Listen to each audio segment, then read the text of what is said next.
నీ శరీరంలో ఒక ఆర్గన్ నిశ్శబ్దంగా కష్టపడుతుందని తెలుసా? నువ్వు తినే ప్రతి చక్కెర గింజ దానిని నెమ్మదిగా బలహీనపరుస్తోంది. ఇది చిన్న విషయం కాదు, తెలుసుకో. ఇది డయాబెటిక్స్ ప్రారంభం.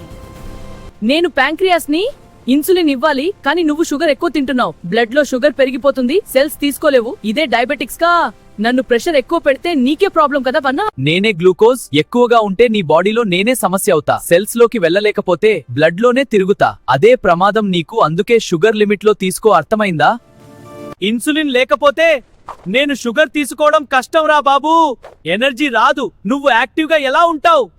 అందుకే నువ్వు అలసిపోతావు, తెలుసుకో. రోజు ఓవర్గా పనిచేస్తున్నాం. ఇన్సులిన్ తయారు చేయడం కష్టం అవుతోంది. నువ్వు కంట్రోల్ చేయకపోతే షుగర్ తినడం మేం ఏమి చేయలేమిక్క. షుగర్ లెవెల్స్ ఎక్కువైతే నేను చిక్కగా మారుతాను. ప్రెషర్ పెరుగుతుంది కూడా, హార్ట్ బీట్ ఫాస్ట్ అవుతుంది. బ్లడ్ ప్రెషర్ పెరగడం వల్ల హార్ట్ స్ట్రోక్స్ వచ్చే అవకాశం ఉంది.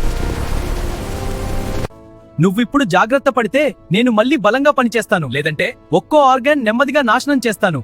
నిన్ను కాపాడేది నువ్వే. ఇప్పుడే మార్చుకో, హెల్తీగా ఉండు.